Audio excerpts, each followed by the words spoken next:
Live at the Backyard Bird Center.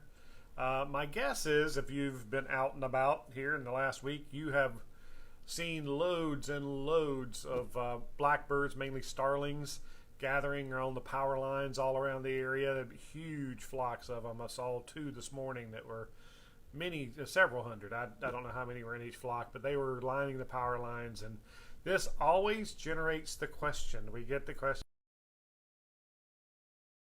or shocked by touching the power lines. And so I thought we'd talk about that a little bit today and give you a couple of examples where they do.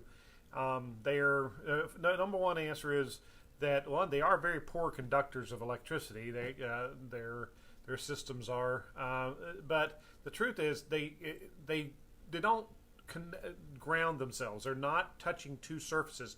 When humans get shocked from power lines, it's usually because they're on the ground and they're touching the power lines with a ladder or with a truck or something, and that if you know anything about basic electricity, that's completing the circuit. That's you're grounded, and the what kills you, what hurts you, is that the electricity is passing through your body, going from one place to another, the power line to the ground, and that's what hurts you. But birds don't do that. Birds just sit on the line, and they don't get electrocuted. They can sit on them all they want to.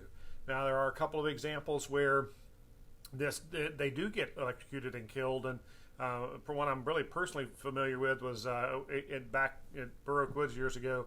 We had a great horned owl that was brought into us, and he had black marks across the bottom of his talons where he had perched. And what the story was is he or she had gone down and picked up a fox carcass, a red fox carcass that had been eaten on, and it was emaciated, but it was still quite long and intact. And they flew up onto the power line, bringing this fox up on with him.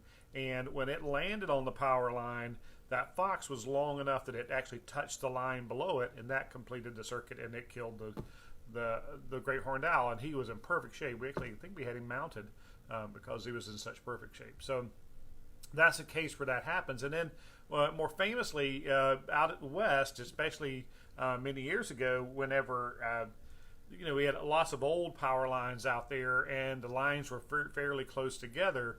Birds like golden eagles were so big that they would land maybe on the lower line, but when they went to take off, they would stretch their wings up, and they would be long enough they actually could touch the line above them, and that would kill them. And that forced the refitting of certain power lines throughout the West, and to keep that from happening. And then so that's why they don't get shocked. I mean, they're not connected, especially starlings and swallows and things like that. They're just not big enough to complete that circuit. So pretty easy question, pretty simple.